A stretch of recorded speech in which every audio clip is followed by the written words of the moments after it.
You see, Pastor Stanley mentioned that the Quran also speaks about the Torah, which is the law of Moses, and the Injil, meaning the gospel of Jesus, no doubt.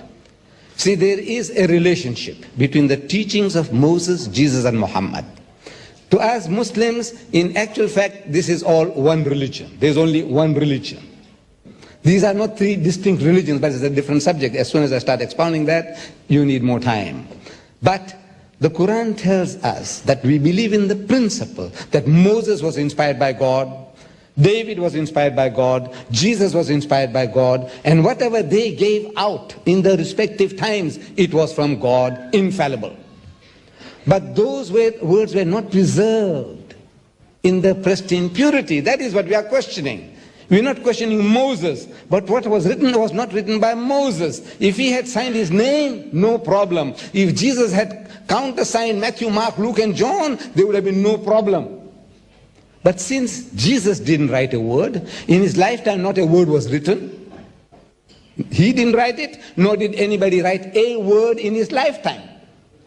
These are all books, anonymous books. And the Christian scholars are telling us they have no ulterior motives. I might have, but not your scholars. What ulterior motive do they have to tell you that Matthew has used Mark's gospel freely? In the language of the school teacher, he was copying wholesale from Mark. And Mark was not even one of the 12 disciples of Jesus.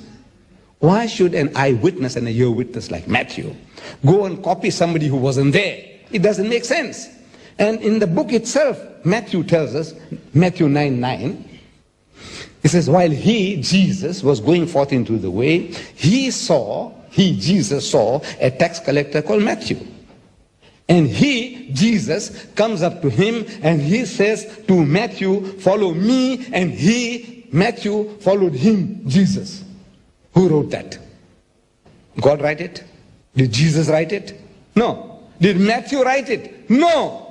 Yes. If Matthew wrote it, he would say, while he was going forth into the way, he saw me at the tax collector's table, and he came up to me and told me to follow him, and I followed him. This is written by somebody else.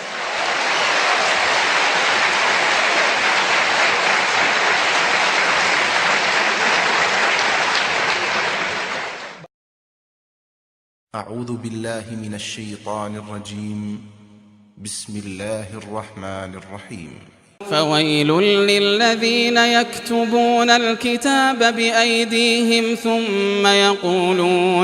ثم يقولون هذا من عند الله ليشتروا به ثمنا قليلا فويل لهم مما كتبت أيديهم وويل لهم مما يكسبون